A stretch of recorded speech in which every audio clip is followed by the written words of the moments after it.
Hello guys, welcome back to my channel. So hopefully korang rasa sihat-sihat selalu. Jaga kesihatan korang time PKP ni guys. So korang macam mana sekarang? Ada job ke tak ada job ke? Hopefully korang diberikan rezeki yang lebih lah. So today aku nak ceritakan tentang kisah pelik dan ganjil dengan dua orang anak beranak guys. So dia ada mak dan juga dia ada anak perempuan. So cerita ni betul-betul legit guys.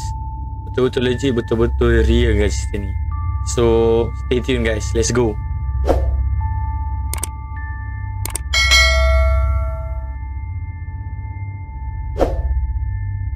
So cerita ni adalah cerita seorang mak dan juga seorang anak. Yang aku cakapkan tadi, mak dia bernama Didi Blanchett dan anak dia bernama Cyrus. Cerita ni agak popular juga geng masa tu. So aku cerita ni start popular dan viral pada tahun 2005 guys. Cerita dia tentang mak nak seorang anak dia sakit seumur hidup dia guys. So tanpa membuang masa lagi guys, let's go.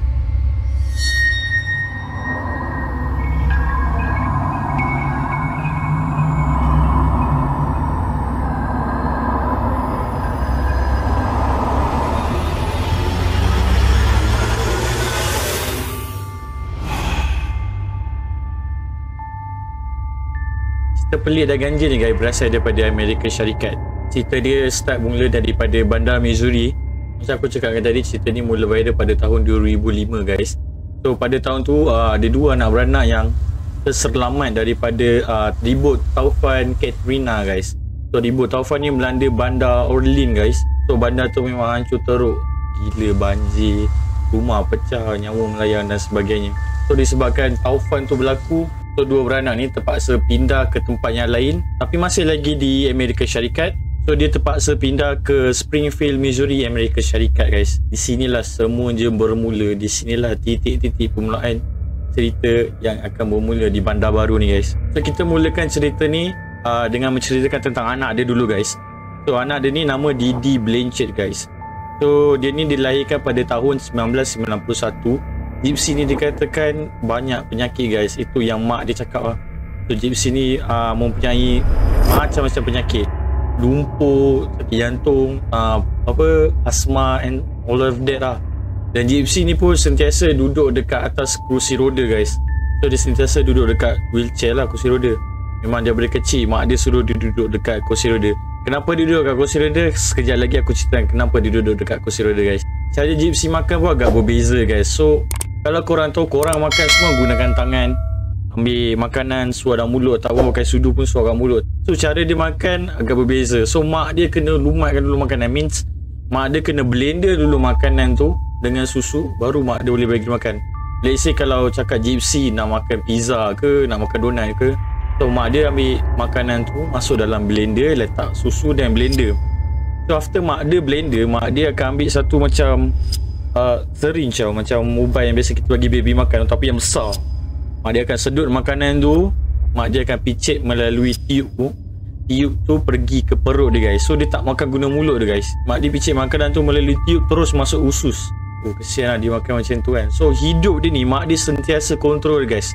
Kat mana-mana dia nak pergi, mak dia mesti ada kat situ. Contoh kalau dia cakap mak nak pergi toilet, so mak dia akan angkat letak kat wheelchair dan dia akan terus pergi ke toilet. Kalau nak pergi hospital pun sama, mak dia akan wheelchair, tolak dia masuk kereta dan dia akan pergi ke hospital. So hidup dia semua memang mak dia lah yang jaga. Hidup seharian dia, makan, minum apa semua mak dia yang jaga.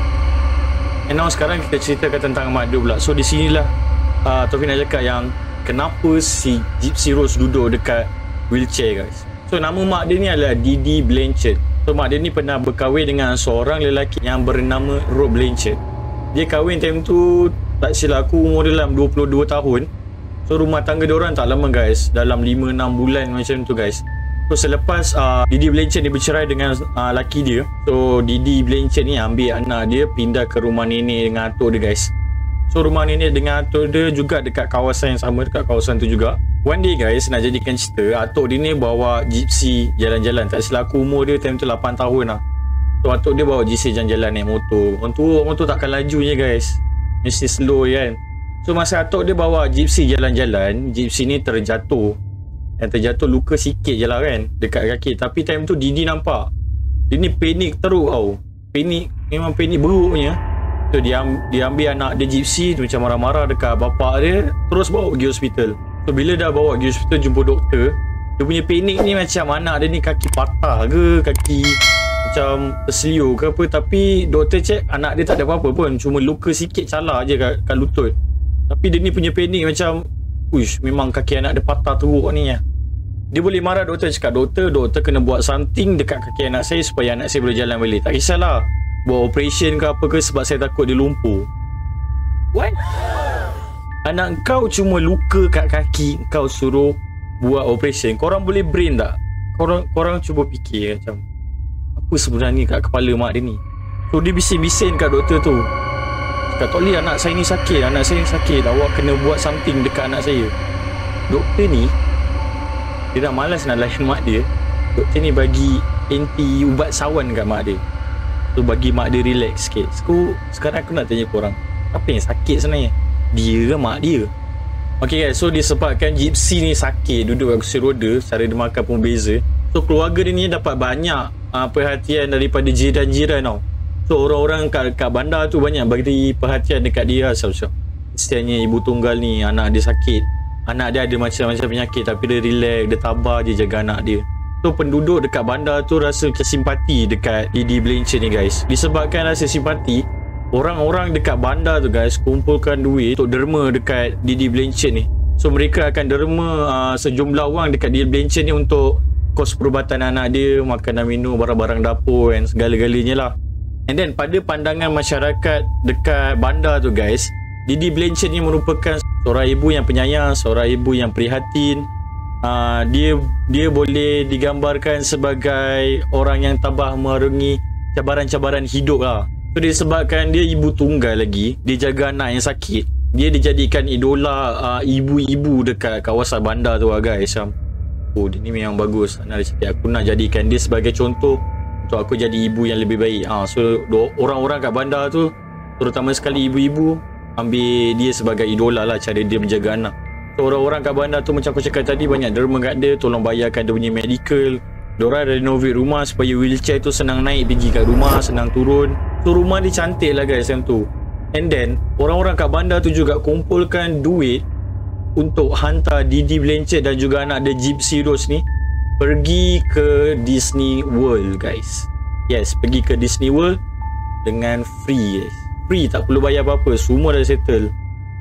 Duit penerbangan, duit tiket, duduk dekat sana, so semua dah dibiayai oleh orang-orang bandar tu semua. So orang-orang bandar tu sangat-sangat baik dengan keluarga Didi Blanchard ni guys. Baiknya orang-orang bandar tu guys. So kita boleh jadikan contoh lah orang-orang bandar di sini.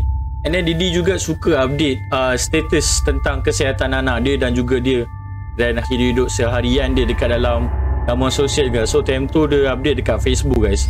So on that day Facebook memang baru-baru ni aneh. Time tu Instagram, Twitter aku rasa dah ada. Aku rasa Instagram belum lagi sebab 2005 kan. So dekat dalam tu juga dia banyak bagi kata-kata semangat dekat orang-orang yang senasib macam dia guys. Lagi-lagi ibu tunggal lah. So banyak, sebab tu orang banyak idolakan dia guys. And then one day guys, tiba masa untuk Didi bawa si Gypsy ni jumpa doktor guys untuk medical check up. Ini bukan pertama kali si Didi bawa si Gypsy pergi hospital untuk check up kan guys. Tapi mak dia ni memang suka bawa anak dia pergi jumpa doktor guys. Doktor buat check up macam rutin yang biasa untuk pesakit-pesakit yang lain. So doktor check anak dia, buat scan daripada atas kepala hingga ujung kaki. Tu check up darah tinggi ke tak, whatsoever, macam-macam lah. Siapa yang pernah pergi hospital, itulah check up yang biasa dia orang buat. So lepas habis check up, keputusan keluar, doktor cakap dengan mak dia si Didi ni, Puan, anak Puan ni tak sakit. Anak Puan ni sihat sejahtera, tak ada penyakit, dia tak ada asma, dia tak ada sakit kronik, dia tak ada lumpuh, dia tak ada penyakit yang mak dia cakap lah. And then yang paling mengejutkan Gypsy adalah doktor tu cakap, anak awak boleh jalan. So Gypsy macam, what? Aku boleh jalan? So Gypsy tentu macam terkejut apa yang doktor cakap. Disebabkan dia letakkan di kerusi roda masa umur dia 8 tahun. And then masa check up ni tak silap aku umur dia dalam 17 macam tu. So bila doktor dah cakap, dah bagi keputusan dekat mak dia, doktor dah cakap yang anak dia tak sakit. Mak dia ni nak menang guys. Sebenarnya cakap tak, anak aku sakit. Aku tahu anak aku sakit. Aku yang jaga dia daripada kecil. Aku tahu dia sakit. So mak dia ni meroyan guys kat hospital. Tak, anak aku sakit. Dia macam mengamuk dengan doktor tu. Dia dah marah-marah doktor tu. Dia keluar daripada hospital tu, dia pergi hospital lain. Hospital lain pun cakap benda yang sama guys. So anak dia ni tak ada sakit apa-apa. So anak dia ni sihat sahaja. So korang bayangkan, seorang mak yang nak anak dia sakit, sampaikan bawa jumpa doktor yang cakap anak dia sakit sekian-sekian. Uish, apa jenis mak ni sebenarnya? Sebenarnya apa yang dia ni nak sebenarnya ni? So korang rasa apa kalau korang jadi doktor, jumpa pesakit macam ni, yang mak dia ni overreacting dengan pesakit anak dia? Kalau betul tak apa ni, tak betul, korang rasa? Cuba korang komen dekat bawah. Aku nak tahu juga apa pendapat korang. And then guys, satu hari guys, masa mak dia nak bawa makanan, si gypsy ni terperasan yang mak dia tengah hancurkan ubat masuk dekat dalam makanan ni guys. Dia macam, kenapa mak aku buat macam tu? So time tu gypsy rasa macam pelik lah. Kenapa mak aku buat macam ni? Kenapa dia letak ubat dalam makanan aku? Disebabkan gypsy nak makan kena blender. So mak dia blenderkan sekali dengan ubat tu. Sebelum masuk tu, mak dia tumbuk-tumbuk lah ubat tu, baru masuk ke dalam makanan dia masa tengah blender tu guys. Disebabkan ubat-ubat yang dia makan setiap malam yang mak dia blender dengan makanan tu, dia rasa macam pening-pening, ngantuk-ngantuk, sakit kepala. Lepas tu baru dia terfikir, disebabkan ubat tu maybe dia rasa benda ni semua guys. So lepas tu dia dah makan, kepala dia dah sakit, dia dah cakap dengan mak dia, mak aku nak tidur. Kepala otak dia dah bercara, dia dah start fikir, asal mak aku buat macam ni lah?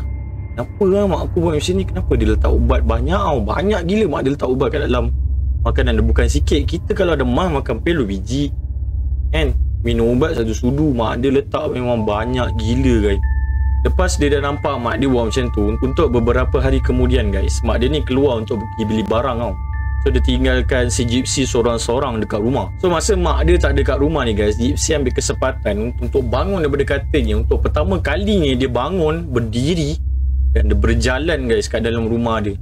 Untuk pertama kali daripada 8 tahun sampai 17, aku rasa 9 tahun lah. 9 tahun, 8 tahun lama dia tak berjalan. On that night dia bangun, dia berjalan macam orang biasa jalan guys. Memang tak ada sakit apa-apa pun. So dia dah start mula shock something dengan mak dia ni tau. Dia pergi kat bilik mak dia, dia selongkar barang-barang kat bilik mak dia tau. Dia selongkar almari, dia selongkar kabinet. Dia nak cari CJ kelahiran dia guys. Orang dekat bandar ni tahu guys yang dia ni lahir pada 1995 guys. So kalau on that time patutnya dia 17, aku rasa dalam 13 tahun, 12 tahun macam tu. So bila dia selongkar bilik tu, dia jumpa sijil kelahiran dia guys. Sijil kelahiran dia tulis kat situ Gypsy Rose, lahir pada 1991. So on that time umur dia dah 17 tahun lah, macam aku cakapkan tadi. So dia dah start tulis bercelaru tau, sebab mak dia cakap dengan orang yang dia ni umur 13, 1995. Mak dia cakap dengan dia pun benda yang sama, 1995. So dia rasa umur aku berapa sebenarnya ni? So dia letak balik sijil kelahiran tu, dia kemas balik barang-barang yang dia dah selongkar dalam bilik tu. Dia masuk bilik balik, dia tidur. Sebelum dia tidur tu guys, dia fikir lagi guys, kenapa mak aku tipu aku? Kenapa mak aku tipu orang-orang dekat bandar ni kan? Asal dia buat macam ni lah. So Gypsy ni dah rasa something wrong dengan mak dia tau. Sebelum ni atuk dengan nenek Gypsy pun rasa macam tu juga. Disebabkan yang Gypsy jatuh motosikal betul-betul bawa pergi hospital tu, dengan nenek pun dah cak something wrong dengan mak dia ni kan. So sebelum apa-apa kecurigaan yang berlaku dekat dalam rumah atuk dengan nenek dia tu, waktu Didi maknya si Gypsy bawa dia keluar daripada rumah nenek dia tu. Disebabkan tu mak dia duduk berdua je dengan anak dia dekat Orlin tadi sebelum jadinya Ribo Taufan. So pagi besoknya dia bangun, dia start fikir benda yang semalam. Lepas tu cakap, kenapa aku tak boleh hidup macam orang lain, macam budak-budak biasa kat luar. Boleh keluar main, boleh make up, ada rambut. Okey, satu aku nak cerita dengan korang, Gypsy ni bukan saja makan guna tiup masuk dalam perut guys. Dia tak ada rambut tau guys. Rambut dia botak. Mak dia botakkan rambut dia, caca macam leukemia macam tu lah. Mak dia selalu cukur rambut dia guys. Dan dia juga tak ada kawan guys. Ada orang kawan dia sebab dia tak pergi sekolah guys. Dia sekolah dekat rumah. So dia tak tahu apa tu erti persahabatan, apa tu erti ada boyfriend, apa tu erti ada suka dengan lelaki. Dia tak pernah mengalami semua benda tu guys. So dia cuma duduk rumah, pergi hospital, balik hospital, duduk rumah, pergi hospital. Tu je lah rutin dia guys. So kalau ada trip, orang-orang bandar bagi dia keluar pergi taman tema, tu lah trip dia keluar. untuk jumpa orang-orang sekeliling. Kalau tak, dia kat dalam rumah guys. And then ada satu malam guys, mak dia dah tidur. Dia bangun lagi sekali guys, pergi bilik mak dia. Tapi dia tak selongkar bilik mak dia guys. Dia ambil laptop mak dia. So bila dia ambil laptop mak dia ni, dia nak buat Facebook baru. Sebelum ni dia ada Facebook, tapi Facebook tu Facebook dia dengan mak dia. So satu account tu dua orang yang jagalah. So dia buat personal sendiri dia punya Facebook guys. So dia letak nama Facebook dia Emma Rose. Dia tak letak nama dia guys. Lepas dia buat account Facebook tu guys, dia ada jumpa jiran dia punya Facebook. So dia add jiran dia. Lepas tu dia chatting dengan jiran dia guys. So after dia chatting dengan jiran dia, dia pergi laman web dating guys. Aku tak tahu macam mana dia boleh jumpa laman web dating ni. Tapi memang dia pergi ke laman web dating tu. Dia daftar dekat laman web dating tu untuk cari boyfriend guys. So ini kalau mak dia tahu ni memang teruk, dia kena berambat dengan mak dia. So malam tu dia memang suruh nak daftar diri dia dekat dalam online chatting tu guys. Dia update gambar dia pakai rambut palsu. Lepas tu dia ada beberapa lelaki yang nak chat dengan dia guys. So dalam beberapa lelaki tu dia ada jumpa satu lelaki yang dia suka, nama dia Nick. So Nick ni ada sikit problem guys. So Nick ni ada sedikit rekod jenayah dan Nick ni dia tak berapa nak sihat otak dia guys. So dia ada mental disorder lah. Senang cakap gila lah, dia gila sikit. And of course JC tak tahu masa baru-baru dia jumpa tu. So bila dah lama dia orang chatting tu, dia orang luahkan masing-masingnya perasaan. So on next week guys, Gypsy buat benda yang sama. Dia masuk bilik mak dia, dia curi laptop mak dia lagi. Dia buka website dating tadi, dia chat Mamat si Nick tadi tu. So dekat dalam chatting ni, dia orang dah start jadi couple guys. So dia orang dah keluarkan semua dia orang punya rahsia. So Gypsy dah cerita rahsia dia, yang dia ni tak ada rambut, yang dia ni ada sakit. And Nick pun ada cerita dengan Gypsy yang dia ni ada rekod jenayah dan dia ni kepala otak dia tak betul, gila. Tapi Gypsy rasa tak kisah, at least dia ada kawan. Kau bayangkan untuk Gypsy yang terlampau nakkan kawan dan tak ada experience langsung pasal kawan, jumpa seorang lelaki, terus jadi kawan, terus suka, terus declare couple online. Bahaya ya Allah, bahaya. So selepas dah beberapa minggu diorang chatting, so Gypsy cakap dengan Nick yang dia dah tak tahan nak hidup dengan mak dia disebabkan dia selalu kena makan ubat dengan banyak. Dia kena botakkan rambut dia, dia kena pura-pura sakit. On that time dia dah tahu yang dia ni dah tak sakit guys. Lepas doktor banyak cakap dekat dia yang dia ni sihat, dan dia pun dah eksperimen diri dia sendiri. Macam tadi yang Taufik cakap tadi, dia bangun, dia diri, dia jalan. So dia memang rasa dia ni memang tak sakit. Dia ni memang normal macam orang-orang biasa guys. So dia cakap dengan Nick ni guys, aku dah tak tahan nak hidup macam ni. So aku nak dia hilang, aku nak lari daripada hidup dia, aku nak dia mati. Nick cakap okey, boleh, tak ada masalah. Kalau kau rasa kau nak bunuh mak kau, kita boleh buat benda tu. Ambil pisau, kita terus cocok dia dekat dia. So on that night, diorang dah habis berbual. Dia bangun lagi, dia pergi kat bilik mak dia. Tapi on this time mak dia tengah tidur guys. Masa mak dia tidur, dia selongkar bilik mak dia. So dia banyak jumpa surat-surat, dia banyak jumpa duit dekat dalam laci mak dia yang orang-orang bandar bagi dia. So mak dia ni banyak simpan rahsia Gypsy dekat orang luar sana guys. Yang dia ni sakit, yang dia ni lumpuh, leukemia, sempur nafas apa semua tu. Tapi sebenarnya tak, mak dia buat semua tu untuk kesenangan hidup dia. Mak dia sebenarnya dah banyak gila ambil duit dia guys. Orang-orang derma duit tu, mak dia bukan masuk dalam account dia pun. Yang ubah-ubah mak dia beli tu pun pakai duit-duit dia tu juga. So kehidupan dia kat dalam rumah tu guys, sewa mak dia tak bayar, bil air mak tak bayar, duit dapur, duit ubat semua orang bandar tu bagi. So mak dia hidup dengan selesa. Apa yang mak dia tulis dekat laman sosial macam dia ni hidup susah, tapi sebenarnya tak. So mak dia dah ambil duit Gypsy bukan sikit kan, bukan 100, bukan 200, bukan 1000, bukan 2000. Banyak guys, berpuluh ribu dah mak dia ambil. So Didi ni fikir, kenapa mak aku jadi macam ni? Kenapa dia gunakan aku untuk kesenangan hidup dia? Kenapa dia buat aku sakit? Kenapa dia buat semua benda ni dekat aku? So si time tu dah macam sakit kepala tau. Dia kepala otak dia macam laru kan. Siapa tak bercara laru guys? Kalau korang nampak, kalau korang jumpa benda-benda macam ni yang berlaku kat korang, terusnya apa salah aku kan? Macam tu lah react kan. Disebabkan mak dia nak hidup senang, mak dia gunakan anak dia yang sihat ni berpura-pura jadi sakit. Sebenarnya anak dia sihat. Disebabkan anak dia nampak sakit, disebabkan mak dia paksa makan ubat-ubat yang tak sepatutnya dia makan tu. Parah mak dia ni guys. Untuk beberapa hari kemudian guys, so Nick on dengan rancangan si Gypsy bagi tu. Dia nak bunuh mak dia tu. Nick cakap okey, tak ada masalah, benda ni semua boleh settle. You jangan risau. You jangan risau. So rancangan si Gypsy dengan Nick tadi tu macam tu lah. So dia akan bunuh mak dia menggunakan pisau. So on that night tu, Gypsy tolong Nick masuk rumah guys. So Nick ni pecah masuk rumah dengan bantuan si Gypsy guys. Lepas Nick masuk rumah tanpa berlengah, dia pergi bilik mak dia. Si Didi Blanchett ni dia terus cop mak dia guys. Disebabkan si Nick ni kepala otak dia gila, biol, dia tak fikir panjang guys. Dia masuk, dia cop belah. Si Gypsy time tu bersembunyi dekat satu tempat, maybe toilet tak silap aku. Dia tutup telinga dia sebab dia dengar mak dia menjerit guys. Selepas semua tu dah habis, senyap Nick keluar daripada bilik mak dia dengan pisau yang berdarah guys. Selepas semua tu terjadi guys, Nick dengan Gypsy lari keluar daripada rumah dia, pergi duduk dekat hotel murah guna duit yang Gypsy ambil daripada mak dia. Yang macam aku ceritakan tadi, Gypsy jumpa banyak duit dalam laci tu. Duit tu lah yang dia ambil. Malam tu dia duduk dulu dekat dalam hotel murah untuk tidur untuk malam tu.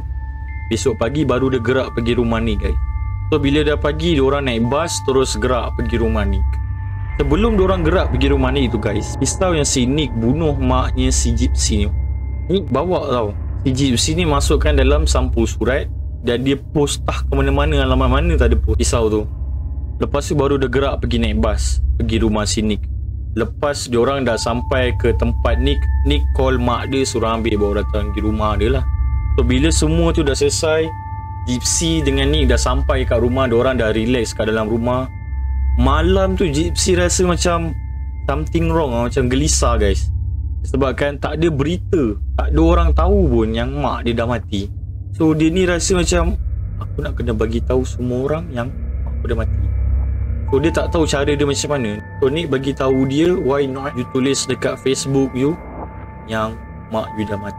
So si Gypsy ni pun okey, okey boleh. Dia tulis kat dalam Facebook, dia post Didi Blanchett dah mati. So orang-orang yang nampak postnya dalam Facebook si Gypsy macam wow, wait a minute, Facebook kau kena hack ke kenapa ni?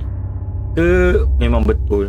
Sebelum ni Taufik dah cakap dengan kau yang dia buat Facebook personal, lepas tu dia pergi chat jiran dia tu. Jiran dia tu nama Alia. So Alia perasan benda ni, dia kat posting dia kan, cakap biar betul ni. So Alia ni pergi rumah dia guys. Alia ni pergi rumah si Gypsy, masuk dalam rumah si Gypsy.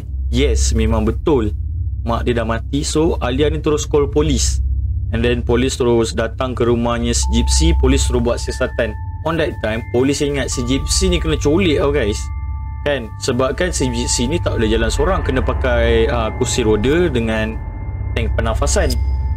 Lepas polis trace post yang si Gypsy buat tadi tu, polis terus seras rumahnya sini. Tak sampai 1 jam guys, polis dah ada depan rumah family Nick. So bila rumah tu dah kena kepung guys, family ni kena keluar. Mak dia, bapak dia kena keluar guys. Lepas tu si Nick dengan si Gypsy ni tak keluar, diorang takut. So polis rebu masuk dalam, headed diorang keluar. First keluar dulu adalah Nick, second keluar barulah si Gypsy.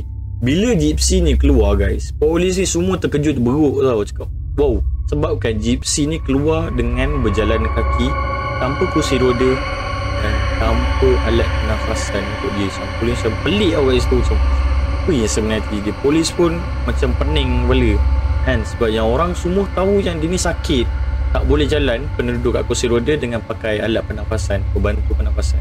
Lepas diorang dah kena cukup guys, polis buat siasatan dengan diorang. So diorang kena siasat dengan bilik yang asing. So Gypsy satu bilik, Nick satu bilik guys. So pada awal cerita dia guys, si Gypsy ni tak nak mengaku langsung dengan apa yang dia dah buat guys.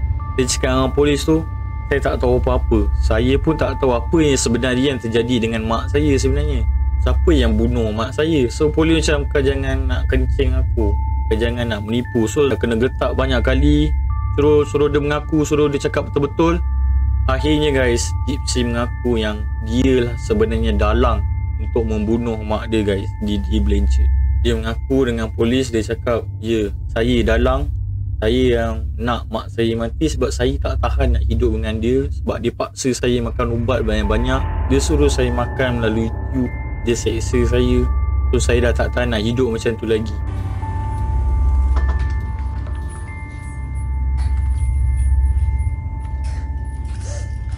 State of Wisconsin versus Gypsy Blanchard, case number 15 CF755, assigned to Judge Boring. Dia cakap dengan polis tu faham, okey. Lepas je selesai siasatan ni guys, berita ni mula tersebar luas kau. So orang-orang ni macam terkejut, apa? Gypsy Rose tak sakit? So selama ni yang diorang ingat Gypsy Rose ni sakit, Gypsy Rose ni tu, Gypsy Rose ni sebenarnya tak wujud. Gypsy Rose sebenarnya sihat macam orang lain dekat luar sana. Rupa-rupanya Didi Blanchard dah kencing, dah tipu semua orang dekat bandar tu yang anak dia sakit. Dia gunakan anak dia untuk bersenang lenang, tak payah kerja, duduk rumah. Didi Blanchard, seorang wanita yang dibangga-banggakan dekat bandar tu, yang diidolakan semua kaum-kaum wanita, terutama lagi ibu-ibu yang kat sana. Rupa-rupanya dia adalah seorang kaki kencing, kaki penipu besar. Korang bayangkanlah kena makan ubat dengan kuantiti yang banyak, kau kena makan dengan melalui tiup masuk ke dalam usus tanpa merasa nikmat makanan tu guys. Kunyah, masin, masam semua kau tak rasa, kau tak boleh rasa tu semua. Parah teruk mak dia ni kan. Setelah dibicarakan dekat mahkamah, Gypsy Rose dijatuhkan hukuman 10 tahun penjara dan kekasihnya iaitu Nick dijatuhkan hukuman penjara seumur hidup guys. Untuk selepas beberapa tahun Gypsy dipenjarakan, Gypsy ni dipanggil untuk buat temu bual dengan wartawan. Selepas beberapa pertanyaan yang telah diberikan kepada wartawan, Gypsy menceritakan dia lebih rasa selesa hidup tanpa mak dia, sebab dia rasa bebas, sebab dia boleh buat macam-macam. Dia boleh bangun, dia boleh jalan, dia boleh lari, dia boleh makan, dia boleh cantikkan muka dia, dia boleh panjangkan rambut dia, dia boleh jadi orang normal macam perempuan-perempuan lain dekat luar sana. So dia cakap dia memang happy dengan hidup dia sekarang walaupun dia dekat dalam penjara. So guys, apa pendapat korang dengan cerita Gypsy Rose dan juga Didi Blanchard ni guys? Semuanya bermula dengan mak dia guys. Mak dia yang buat dia jadi macam budak-budak, mak dia yang buat dia jadi sakit, mak dia yang bagi dia makan ubat, segala-gala ubat yang ada dekat dalam farmasi tu. Allahu Akbar, aku stres sebenarnya. Stres nak ceritakan cerita ni sebab cerita ni sedih ada, geram ada, kesian pun ada. So emosi tu macam banyak sangat dekat dalam cerita ni. So apa pendapat korang? Sila komen dekat bawah. Pada siapa yang belum subscribe, minta tolong subscribe kat bawah. Jangan gereput P, tekan je butang subscribe tu guys. Okay, hope korang enjoy dengan video kali ni guys. Seperti biasa, see you and I see you. Assalamualaikum and bye bye.